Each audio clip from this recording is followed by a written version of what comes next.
BJP की सरकार ने असंगठित अर्थव्यवस्था पर आक्रमण किया है और आपको गुलाम बनाने की कोशिश की जा रही है।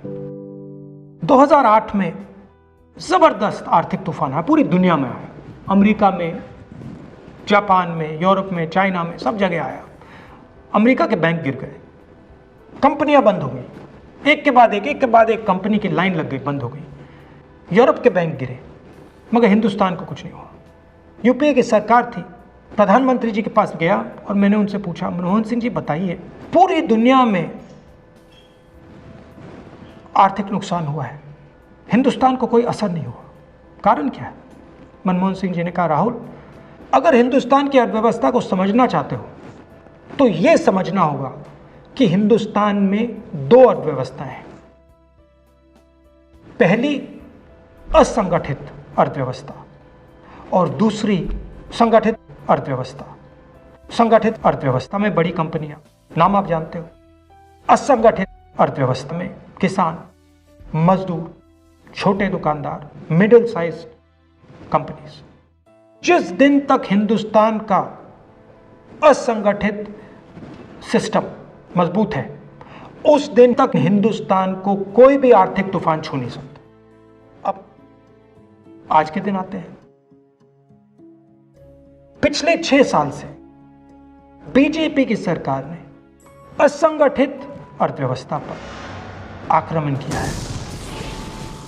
3 बड़े उदाहरण तो मैं आपको अभी दे देता हूं। नोटबंदी, गलत जीएसटी और लॉकडाउन। आप यह मत सोचिए कि लॉकडाउन के पीछे सोच नहीं थी। यह मत सोचिए कि गलती से आखिरी मिनट पे लॉकडाउन कर दिया गया है। इन तीनों का लक्ष्य हमारे इनफॉर्मल सेक्टर को खत्म करने का है।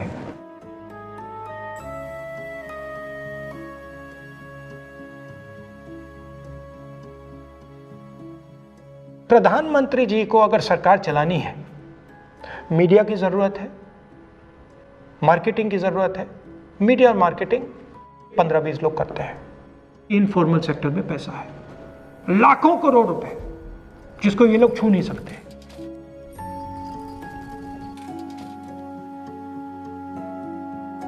इसको ये लोग तोड़ना चाहते हैं, पैसा लेना चाहते हैं। इसका नतीजा आएगा। नतीजा यह होगा कि हिंदुस्तान रोजगार पैदा नहीं कर पाएगा। क्यों?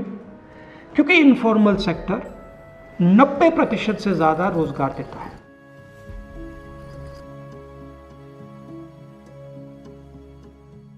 जिस दिन इनफॉर्मल सेक्टर खत्म हो गया, नष्ट हो गया, उस दिन हिंदुस्तान रोजगार पैदा नहीं कर पाएगा।